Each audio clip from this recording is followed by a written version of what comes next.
this is friendly territory, right? So I figured that might as well have a little fun with it. So this is what I'm going to talk about today, anyons without charge. This is a new quantum particle that's discovered in this type of sample we call, or I imagine it can be called a double-decker donut. So essentially, I will just spend the next 40, 50 minutes explaining what this means, right? What is anyon? What does it mean that it doesn't have charge? And what is this double-decker donut? Okay, I don't really have an agenda here. And so I intend to go slow, and I want to encourage you to ask questions, right? Okay, so to explain what a anyon is, we should go back and start at quantum statistics, right? Quantum particles are essentially waves, and they're described by a wave function. And the most interesting, the most fundamental property of quantum particle is that if you exchange two particles, their wave function will change, right? So quantum statistics describe the properties of the wave function and when the two particles are exchanged. Okay, and that defines two fundamental types of quantum particle, bosons and fermions. Boson is defined by how the wave function change. When two bosons are exchanged, the phase of the wave function changed by 2 pi, so they remain the same, right? And because of this property, different bosons can occupy the same state at low temperature. And this is the Bose-Einstein statistics. Just coming out of the statistics, there's a condensate phase at low temperature, right? And for example, the superfluid phase of helium-3, helium-4. Helium-4 is a boson, and we have discovered a long time ago, 1937, that it condensed into a superfluid phase. It's a Bose-Einstein condensate when you cool down to low enough temperature, 2.2 Kelvin. In this phase, helium flows. The liquid flows without viscosity, right? Because it doesn't have viscosity, it has some really interesting behavior. For example, if you put it into a container, you will just creep up the wall and drip down, right? Helium superfluid almost cannot be contained by any container. If you put it in a bottle, any smallest amount of thermal gradient can induce the superfluid flow so violent it shoots out like forming the fountain effect, right? So there's not much mystery with this. We discovered this a long time ago, but interestingly, people discovered another type of condensate more directly. They can visualize it. This is in cold atom gases, discovered in 1995. If you put a bunch of bosonic particle in a gas form, right, you cool it down to extremely low temperature, like tens of microkelvin, then you can see this is plotting momentum space, right? At high temperature, you have this gas occupying a large range of momentum phase. And then as you go down to low temperature, you can see a macroscopic portion of the gas starting to occupy the ground state, right? And this is the visualization of the Bose-Einstein condensate in one Nobel Prize fairly fast after that. Okay, so this is boson. And fermion is slightly different. Fermion is defined by this phase of pi, meaning that when you exchange two fermionic particles, they pick up a phase of -1, right? And because of this, that means two fermions cannot occupy the exact same quantum state. And that leads to Pauli exclusion principle and Hund's rule that you probably know very well about. And in the lattice, because of these exclusion principle, electrons start to occupy something called the energy band, right? And at low enough temperature, it shouldn't have a bosonic condensate itself because they're fermionic. And so at low temperature, they occupy a lot of different states, defining a Fermi surface. But we have discovered that this Fermi surface has instability, that electron from across the Fermi surface, if there's any kind of weak attractive interaction, right, they can form Cooper pairs. A pair of fermion, their exchange statistics is bosonic, right? They're composite bosons. And these pairs can go into a Bose-Einstein condensate. And that led to the discovery of superconductivity, right? These pairs flow without viscosity in the form of resistance, right? You see the resistance across the sample dropping to 0. And this is the condensation transition temperature or superconducting transition temperature. This kind of condensate is slightly more interesting than superfluid because Coulomb pair has charge, right? So it actually has really characteristic magnetic behavior that led to, for example, levitation. I think this is a superconductor and this is a magnet. Maybe I got it backwards, right? Right. So boson and fermion essentially is the building block of the physical world that we know. And in 2D physics, there is, or in quantum materials, there's another type of quantum particle that comes out. It's called anyons. Without, like, in the simplest picture, right? If you have a material, ignoring all the details, you put a bunch of charge carrier in there, and if you introduce strong Coulomb correlation, right, the Coulomb repulsion between the particles, and if the Coulomb correlation is strong and the condition of the system is in a certain particular configuration, right, you can absorb this phenomenon called charge fractionalization, right? Instead of behaving as individual particles, they create these collective excitation. You can kind of view them as one electron splitting into 3 quasi-particles, each carrying E/3 charge, right? Not only are they splitting charge, they also split up the quantum statistics, right? When you exchange these 2 particles, they pick up a phase that's a fractional phase. In this case, they pick up a phase that's 2π/3, right? So you have to exchange them several times before the system returns to the original quantum phase. So the discovery of this, right? If you change the charge carried by the fundamental particle, right? This will be very directly translated into the Hall response. If you measure the Hall resistance of the sample, right, then you start to form these plateaus. That's fractional value. That's how we discover it.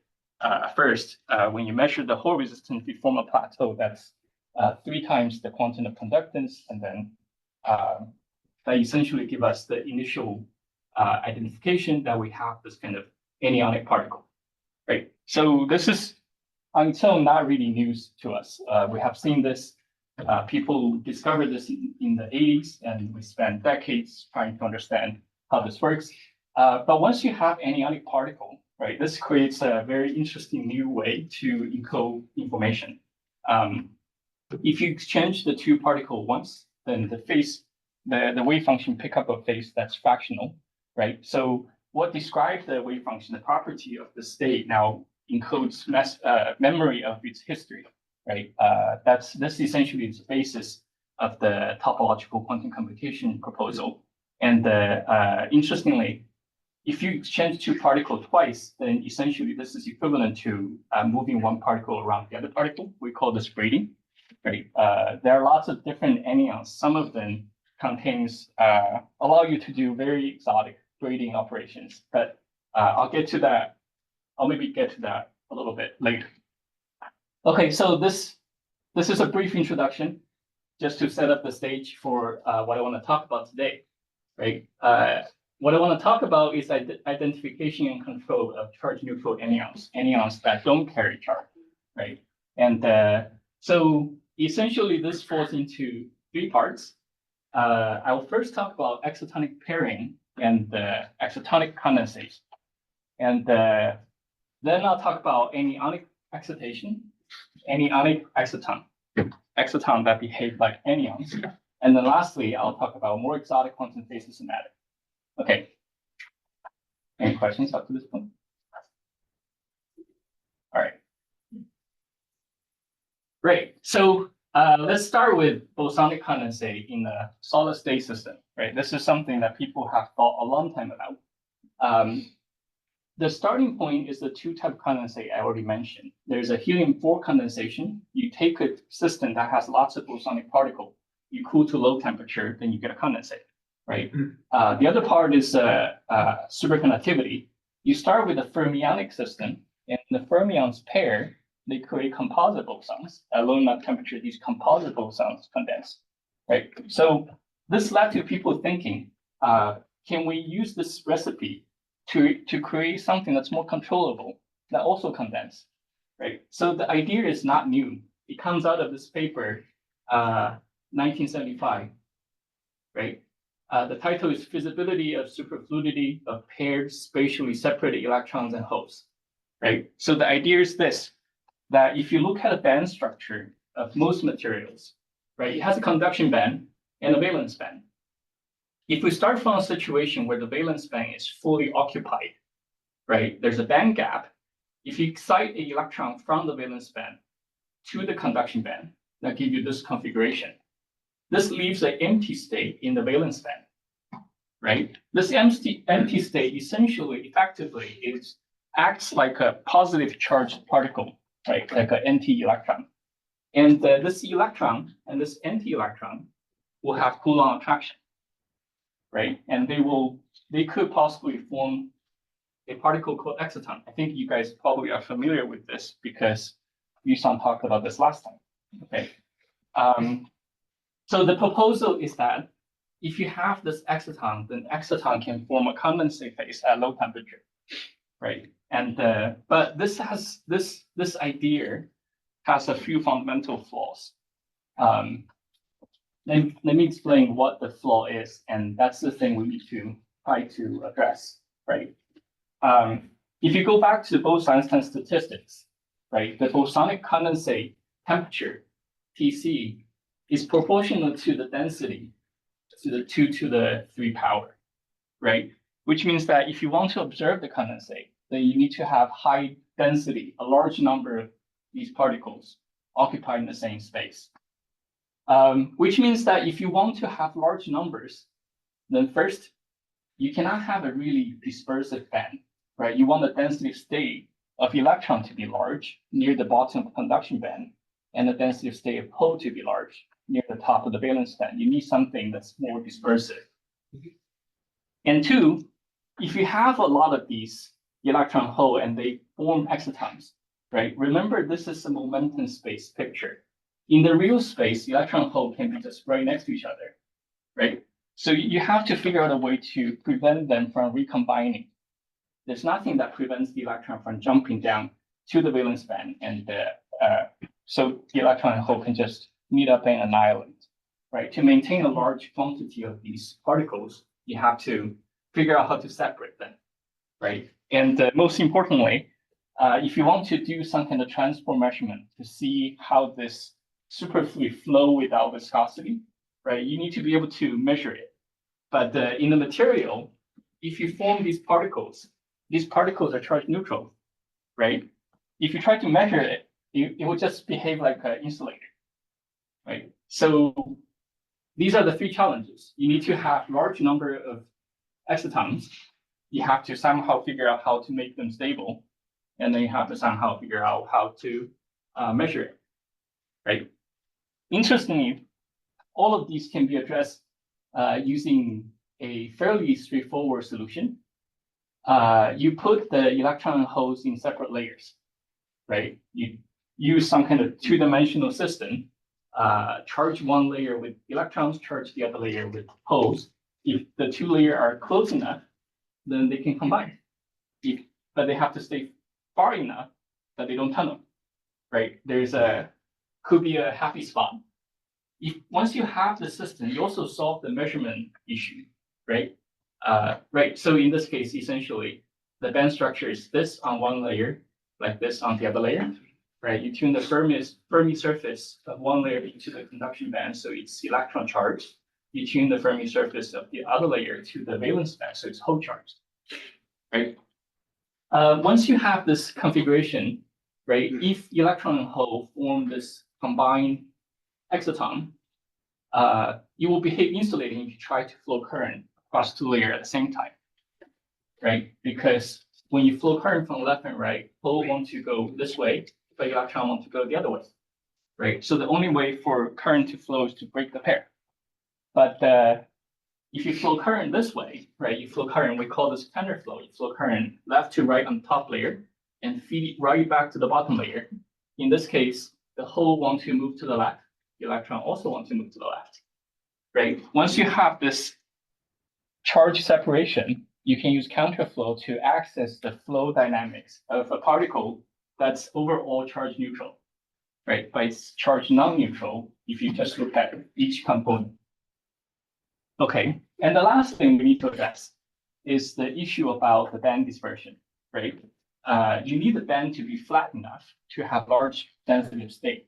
And the engineering band usually is challenged, but there's a way to cheat.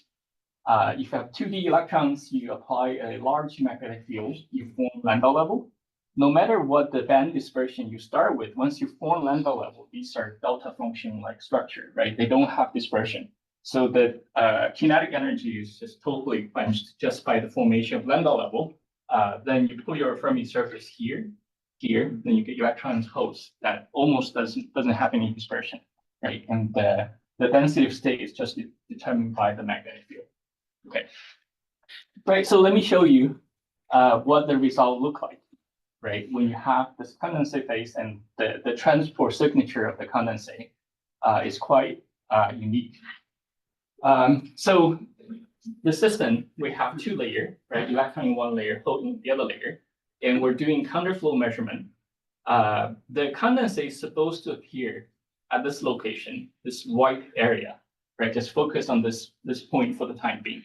The top is measuring longitudinal resistance, right? And you see that when you're supposed to see the condensate resistance drop to 0, right? If you look at the temperature dependence of this part, it looks like this, right? This actually kind of just look like a superconductor, right? You above the transition in the normal state, you see non-zero resistance. Once you condense, right, the resistance drop to 0. Okay, most importantly, if you look at the bottom panel, this is measuring the whole resistance. I'm doing this counterflow, but I measure the whole resistance just on one layer, right? The whole resistance is 0. This is a very important clue that we have this excitonic condensate because exciton is charge neutral, right? The two components feel opposite Lorentz force, it cancels out, so there's no Hall effect, right? This is critical because this tells us we're looking at a condensate of a particle that's charge neutral. If it has any non-zero charge, then there has to be a non-zero Hall effect, right? Okay, so to add a little background, like what is the material structure that we observed this, right? The material structure looked like this. These two layers, the active layer, the most important one, each one is a layer of graphene, right? They're separated by this blue crystal. That's an insulator. We call it hexagonal boron nitride. It has the same crystal structure of graphene.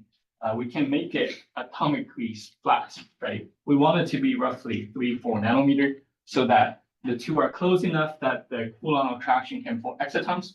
It's also thick enough. There's no tunneling at all, right? There are some other structures. This is essentially a parallel plate capacitor. We use this to tune how many electrons we have on this layer. We use this to tune how many holes we have on that layer, right? With all these control, we can get something here. And let me explain what the bottom axis means, nu total. Essentially what we're doing is that we're tuning each layer to fill half a lambda level, right? So these circles are the lambda level state. The blue ones means the state that we're occupying, right? If we're filling half the lambda level on top layer, half the lambda level at the bottom layer, on the bottom layer, you can just kind of look at the empty state as holes, right? Or another way of saying that because the Coulomb interaction, the electron on one layer must be closely aligned with the empty state on the other layer. So statistically speaking, this is the electron hole pair, and it should behave like a boson, right? So this is something that we have done a long time ago. This is taken from this paper in 2022, but people essentially have demonstrated this for more than 10 years, right? A bosonic condensate exciton is something that we have access to. We can stabilize and we can engineer. That essentially is the foundation of the work I want to talk about today. Okay, so coming back to this outline, right? I just told you about exciton pairing and the BEC condensation that comes out of it, right? Before I go into anyonic exciton, right, let me take a tiny detour and tell you a little bit about fractional quantum Hall effect, right? Because we want to add the anyonic flavor into this. So we need both exciton pairing and fractional quantum Hall effect. Okay, This is the measurement I just showed you, right?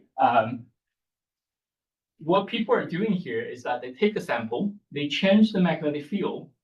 As you change the magnetic field, you feel different. You're essentially changing lambda level filling, right? These really large gaps where longitudinal resistance 0 and hole resistance form plateau. These are integer filling, and these are integer quantum Hall effect. That's kind of boring. And in between these, right, this is when you're fractionally filling a lambda level. On a single particle level, you should get an insulator or you should get a conductor, right? But as you can see, at a lot of these fractional filling, you get zero longitudinal resistance and fractional Hall plateau, right? These are the fractional quantum Hall effect.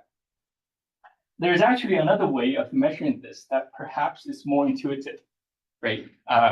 If you pattern your sample into a donut shape, right, and you flow current from the outside to the inside, right, this current path has no edges. We call this the edgeless Corbino shape, right? This is like an anti-topology, right? You can have a topological phase is defined by how many edges you have. But when you do this measurement, you ignore all the edges. There's no edge that connects to electrode. So if you do this measurement, what you're seeing here turns into something like this, right? The bottom axis is lambda level filling. We're going from 0, meaning there's no carrier in the system, to filling 1 lambda level, right? Everything in between, if you just look at the band structure picture, it should be just conductive. But you see these extra insulator comes out, right? And the most important thing, or well, there are lots of things I can say about these. We spent 30, 40 years studying these, and the Nobel Prize is already awarded to this like more than 20 years ago, right? But this is essentially the same as what you're seeing here. And you can see this, this kind of structure kind of look like that, right? And if I mark the filling fraction of these insulator state, right? These are all these number there. If you look at the black number, that corresponds to these insulator, 1/3, 2/5, 3/7, right? It's almost like a code. All the denominator are odd numbers, right? There's no even number. If you look at the even number, 1/2, 1/4, they're always conductive, right? In the 90s, this was a very big clue that kind of tell us what is the physics that happens here, right? So this is measured in a graphene sample where we can change the lambda level filling fixed at a constant magnetic field, 36 Tesla, right? And this is measured in the bulk crystal where they cannot change the magnetic field. They cannot change the number of electrons, so they just change the magnetic field. These are actually equivalent, right? So in the sample, if we change the magnetic field and the density at the same time, right, look something like this, right? 0 to 1 filling is this part. You can kind of see the black are these insulating phase, right? This chunk is essentially the same as that chunk, right? This is only measure up to 15 Tesla. When you go to 30, 36, this blow up into this, right? So this is just to say that this is a fascinating system that has a lot of these insulating incompressible state that emerge at fractional filling at the lambda level. We call these fractional quantum Hall effect, right? And the sequence of all of them together, the sequence tell us about what is the underlying origin of this, right? Without getting into details, the most important thing that I want to note is that this charge fractionalization happens at each of these incompressible state. For example, at 1/3 filling, the charge fractionalization works so that the quasi-particles carry E/3 charge, right? And what we want to do in this work is essentially to put two of them together and create fractional charge in each layer and try to construct something to see if the fractional charge quasi-particle can pair and form exciton. And if they do, then that will be anyons that doesn't carry an overall charge, right? That's kind of the principle. That's the guidance that we're trying to follow. Okay, so to do this experimentally, right, we want to make a sample that looks like this, right? Double corbinal or double-decker donut, right? You want to have a sample that has no edge, and you want to put two of them very closely together. But before moving on, let me just pause for a few seconds, just to mention that the double-decker donut is a little more complicated than that, right? In order to do that, you need to get something that looks more like this. Graphite BN, graphene BN, graphene BN, graphite, and put all of that on silicon dioxide substrate, right? For those of you who don't know how things work in our group, we have to pick them up one layer by layer, all by hand, right? And after you have something like this is still not that, right? Nothing's donut shape yet. And then you have to take this, go into the clean room, and fabricate them into something like this. I'm blowing things up so that you can see the shape of everything, right? This have to have a donut shape, this have to have a donut shape, this have to have a contact on the inside and outside, donut shape, contact inside and outside, right? All of them together, you put in a circuit that looks like this, then you can start to do measurement, right? This is borderline impossible. We really have to push the limit on cleaning fabrication and our patience and everything. Looking at this, you can even ask the question, what kind of PI would ask their students? Right? But that would not be the right question to ask. The right perspective is to give credit to the people in the group who's, patient enough and have enough faith in the advisor to say, okay, I can do this. And obviously they did, right? That's why I'm standing here and tell the story of their heroics. Okay, so let me just show you how it works, right? We already have this exciton condensate, and let me show you how that works in the corbinal geometry as an example, right? Before we move to more exotic constructions. Okay, so transport signature of exciton condensate when you don't have an edge. Okay, you have these two layers, and you can make 4 independent contacts, 1, 2, 3, 4, right? 1 and 3 are the contact to the outer edge of 2 layers, and 2 and 4 are the contact to the inner edge, right? So if you do parallel flow measurement, right, you're flowing current from the outer edge to the inner edge on 2 layers at the same time, right? And you look at this, where we expect condensate to appear, U total equals -1, meaning that each layer is half filling, right? It's an insulator. The y-axis is conductance and drop to 0 when there's a condensate, right? And if you try to do counterflow measurement at the same state, it's highly conductive, right? That already confines what the interpretation could be, right? It's something that doesn't flow when you flow in the same direction, but it flows easily when you flow in the opposite direction, right? But there's an even more characteristic measurement. We call it drag, right? You flow current in the top layer actively, you drive a current, and you measure current, measure how much current is induced in the drag layer, and you plot the ratio, right? And then you can see that where the condensate appears, the ratio is actually 1. This is actually a very nice looking pattern, right? So a condensate phase works like a perfect transformer. Essentially, it's a transformer, right? It transforms the DC current on the drive layer to the same current on the drag layer. Okay, and then you can look at the temperature dependence, right? At low enough temperature, you get this perfect transformation. And as you warm up, there's a critical temperature, right? Above the temperature, the drive and drag currents start to bifurcate. You no longer, that means that you're starting to break the electron hole pair, right? As long as some pairs are broken, right, then the drive and drag current doesn't have to be equal. And you can also do the same thing with DC current bias. You increase the bias of the drive layer. There's also a critical transition.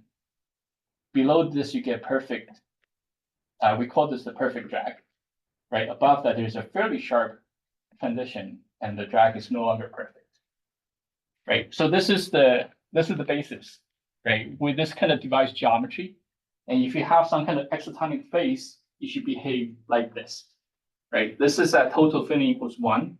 To the best of my knowledge, this is just electron pairing with holes, right? And the resulting exciton particle is a boson, and the ground state will be a bosonic condensate, right? And we want to, instead of using electron holes, we want to use anyons and see if they can pair and form this kind of anion without charge. Okay, so pairing between anyons, right? What we're going to do is that we're going to put each layer into a state where anyons could happen. So what we're doing here, I'm measuring parallel flow conductance, right? Flowing current in each layer in the same direction. And I'm putting one layer at a constant filling of 1/3. Remember, 1/3 is where you get this charge fractionalization. And I'm changing the lambda level filling on the other layer across the entire lambda level, right? And I get the sequence of state that look like this. To refresh your memory, if you compare this with a single layer measurement, right?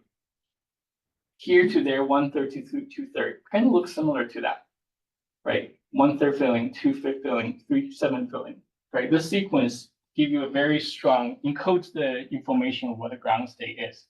And if you compare this with that, it's actually identical, right? So what I'm plotting here is essentially this same range. So what that means is that we have these charge fractionalization happening here, right? And now if you compare this with the counterflow measurement, right? Let me just highlight the swan state, right? This is each layer is at 1/3 filling. It's insulating in the parallel flow configuration, but it's highly conductive in the counterflow. That means that we probably have this excitonic behavior, right? And if you measure drag, you see these very nice looking plateau actually at almost every state, right? So this gives us a very strong indication that we have pairing between anyons. And the picture is this. When you tune each layer to be 1/3 filling, there's an energy gap that forms in the lambda level. And this energy gap is due to the fractional quantum Hall effect. And if the energy gap is not big enough, right, you can have quasi-particle excitation across this gap just through thermal processes. And these quasi-particles carry E/3 charge, right? So all you need to do is to have E/3 charge in one layer, negative E/3 charge in one layer, and positive E/3 charge in the other layer. Then you can form excitons that charge neutral, but it carries charge in the counterflow mode, right? So that's kind of the picture, and the end result is exciton that look like this, right? E/3 charge has a braiding phase of 2π/3, and negative E/3 charge has the same braiding phase of 2π/3, right? Overall, this neutral particle has a braiding phase of 4π/3, still fractional statistics, right? And so the end result will be a charge neutral anion. Okay, so that's the interpretation, but it's important for us to do some tests, right? Like if this is interpretation, we should try to predict how the system will behave and try to verify that with the experiment. That's kind of the guideline that we're supposed to follow. Okay, and so if these are particles that are excited through thermal processes, you can increase the gap by going to larger magnetic field. If the gap is large enough, then thermal excitation should disappear, right? In that situation, you are not supposed to see these anymore. And this is exactly what we saw, right? Just to remind you, this is measured at 12 Tesla. We can do this at home, downstairs. And what we did is that we take it's right over there in the garage. We took this actually south to Florida, where we have access to these large magnets that give us 30 Tesla, right? So this is measured at 28 Tesla. It's essentially the exact same measurement, right? Let me just bring your attention to this one state. This is 1/3 plus 1/3. It's insulating in parallel flow. That's the same as before. But now it's also insulating in counterflow, right? So once we open up the gap, this counterflow, this neutral mode, neutral anion that used to be able to carry current in the counterflow mode is no longer there. And because it's insulating in this, right, this is ill-defined. This is 0 divided by 0. There's no drive current. There's no drag current. That's why I grayed this out, right? So it seems like the first test works, right? And there's an interesting behavior of fractional quantum Hall effect. When you go to the higher order state, right, 1/3 is the lowest order state. You go to 2/5, 3, 7, 4, 9, go up the sequence, the charge gap will reduce, right? So at the same magnetic field, if you go to, let's say, 4/9, if the charge gap reduced, then the quasi-particle excitation can still happen, right? And indeed, you see that as you go up, you recover this perfect drag, right? You open the charge gap, perfect drag disappeared. You close the charge gap, it comes back again, right? So far, it seems like it behaves as what we think it would. In fact, we can do one more thing. It's nice to have the charge neutral anion. It's not so convenient that it's a thermal excitation, right? It'd be much nicer if it's a ground state feature. So the next thing we try to do is to, let me skip that, right? See if we can create stable anyonic dipole, right? The way to do that, because we have this complicated structure, we can control the density of the two layers independently, right? Meaning that we can control nu1 and nu2 separately. Nu1 and nu2 is the Landau level filling of the two layer, right? We usually describe the phase diagram with nu total, that's the total filling fraction, and delta nu, that's the layer imbalance, the difference between the two layers. Because we can control these separately, we can essentially, right, this is actually a measurement. 1/3 plus 1/3 is this 1 point, and we try to measure around that, right? The vertical line is constant total filling. So total filling, we maintain that to be 2/3, and we're just changing the layer imbalance, right? When we do that, that allows us to access this region, right?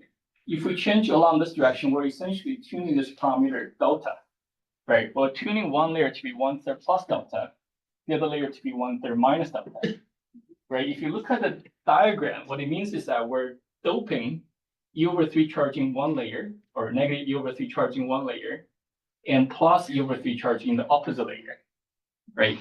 So instead of relying on thermal process, we just dope them separately in opposite direction.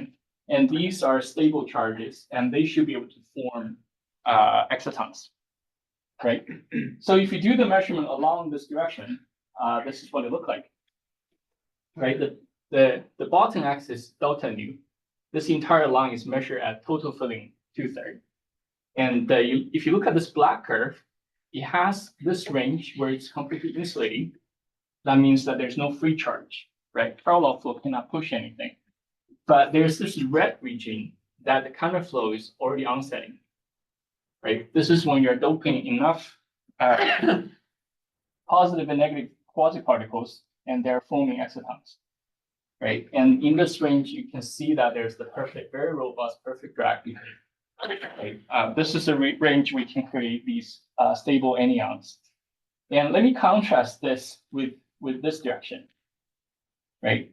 Instead of going vertically, if you go horizontally, you're adding the same charge into two layers at the same time, right? If the charges are the same, they cannot form exciton. And what you're seeing then is something like this.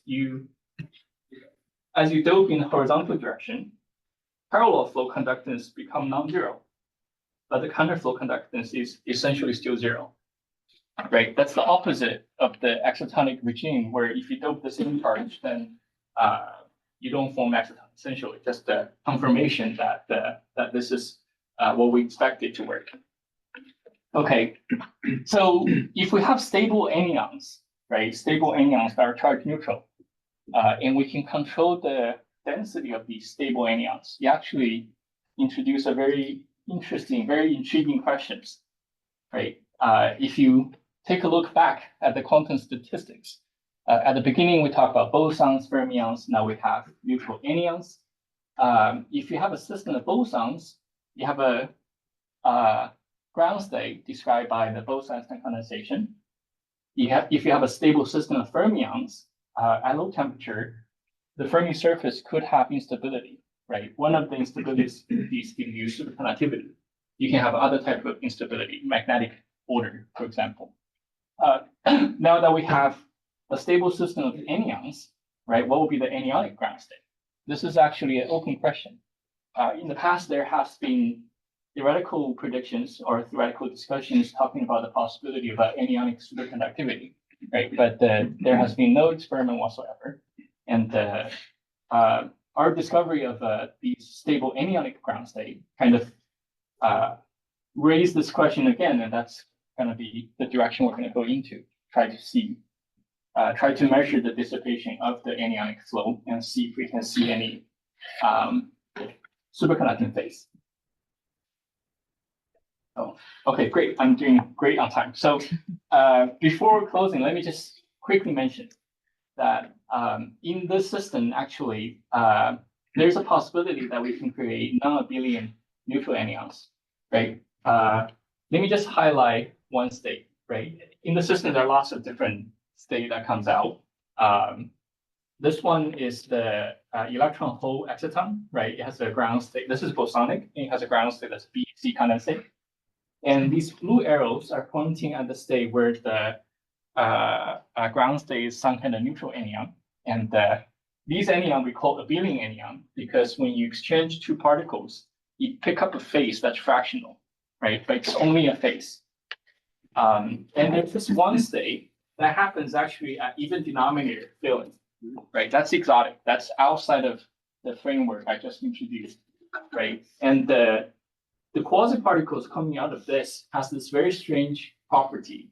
If you exchange these quasi-particles, instead of picking up a phase, they just change into completely new wave functions, right? We call these non-abelian quasi-particles. And the fact that we see a drag behavior that's almost perfect drag, right, means that we can also create charge neutral anyons out of these non-abelian particle, and that will give us non-abelian neutral anyons, right?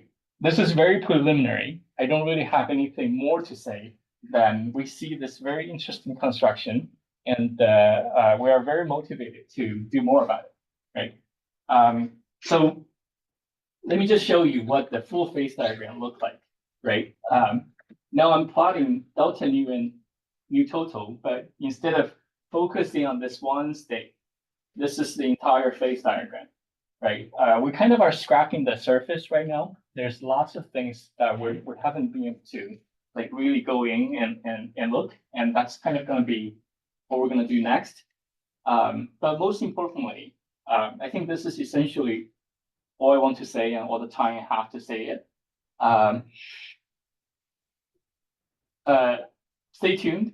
We have two papers on this. One is going to come out in Nature soon, and the other one is just submitted, actually, just submitted. So if you're interested, feel free to read these when they come out. And most importantly, right, this work is done by, there are a few grad students who take the lead, but as an experimental group, doing something like this really requires everybody to kind of work together and create different type of knowledge, and all the knowledge combined to push one or two work forward. So let me give a big shout out to everybody in this work, in the group. Just to note, Nav is not an experimentalist. He's a theorist who worked very closely with us to understand what's happening. But most importantly, right, it's been such a great pleasure to work with Professor Dima Feldman that, it's fantastic to have a theorist who knows everything just downstairs. I asked a lot of questions. Some I'm not proud of, but I'm glad I get to ask them so I don't have to expose my ignorance to other people. But yeah, this is an amazing team, and this group came together and did a lot of interesting work. And also thank you for the invitation. Thank you for paying attention to the talk.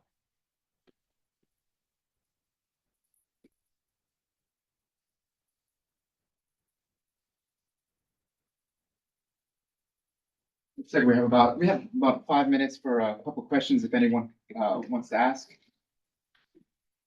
Yeah. So if I'm not thinking about the non-abelian ones, but just the abelian ones, if we think of them as positive fermions, then so all of these probes that you have are all about the electron part, the charge part.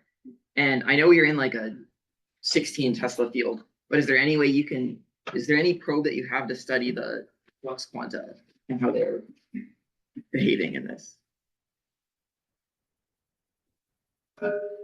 Not directly, but indirectly, I think we know where the front is going. Yeah. Right, because the sequence contains a lot of information. When you have a sequence like that, we know that in each layer what the composite fermion look like. Right? Yes. Yeah. So I feel like from my perspective, we have the answer to that. Although I'm not sure if Dima will agree. No objection yet. No.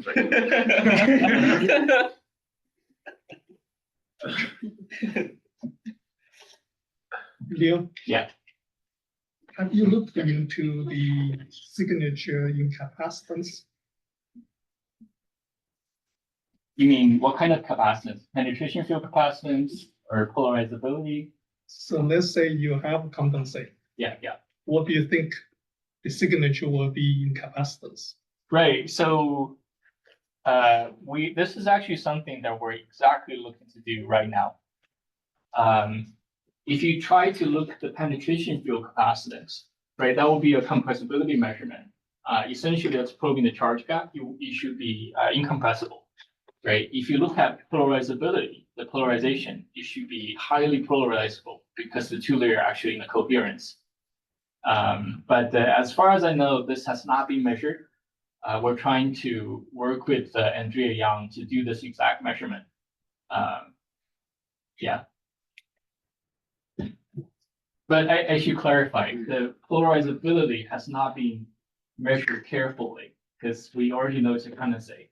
We do have measurement of the compressibility of the exciton condensate. We know that it's incompressible, right? So that part checks out. What did you see? It's just an incompressible state. It's highly incompressible.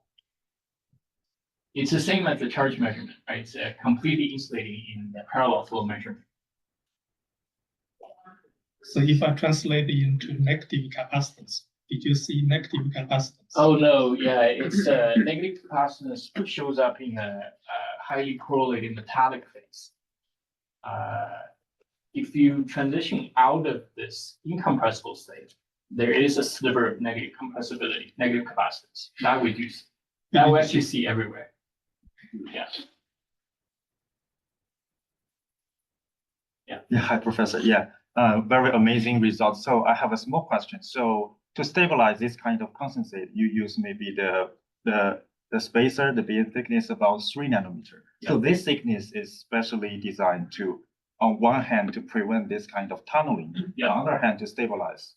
So in experiment, the 3 nanometer would be a very good thickness for the spacer, or for example, if 1 nanometer or 5 nanometer, what will happen?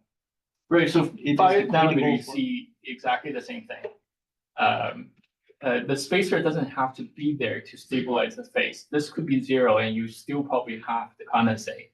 But in that case, you cannot do this counterflow measurement anymore. You won't be able to tell the difference between a regular insulator and the condensate. Right? If you now allow tunneling, then you have current coming in, tunnel through here and go out. Right? Then, right? So the 3 nanometer, to prevent tunneling, we really just want to be able to electrically separate the 2 layers. So when we do counterflow measurement, we know that it's really counterflow instead of tunneling. I see. Thank you. Yeah.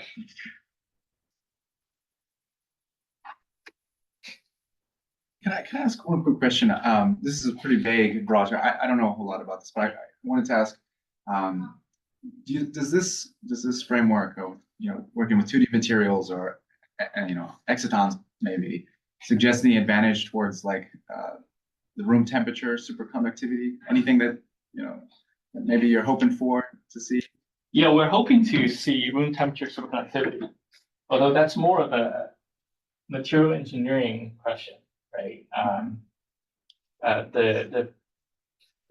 We know that if you get large enough, flat enough band, if you get infinitely flat band and you get what you wish for in terms of the band structure, you can just follow any recipe, even the BCS. No, BCS cannot. Right, maybe I shouldn't rush it too much. The simplest answer is that exciton condensate in this framework has nothing to do with high temperature superconductivity. And to go in that direction, probably, let's see. The first question is, what is the mechanism for high temperature superconductivity, right? What's the mechanism that can support TC above 30 Kelvin? We don't know the answer to that. I see. And then you go down deeper, what are the current high temperature superconductor we know, and how can we tune them to get to room temperature? The answer to that we don't know either. Because the fundamental one is still missing. I see. So yeah, we know very little about these important questions. Okay. So small question. So for the new, we put the 1/3, the fractional quantum Hall regimes. Is it that the new 1 and new 2 have to be 1/3, or the new total have to be 1/3? For you showed it's new 1 and new 2 are individually 1/3. Yeah. But does that represent the new total 1/3 or new total 2/3, or are they the same? I guess this is a new total 2/3 that has this. New total 1/3 has a state as well. Yeah. Right. This is actually discussed extensively in this paper. What happens at new total that's 1/3. Yeah. Yeah, it's a bosonic condensate.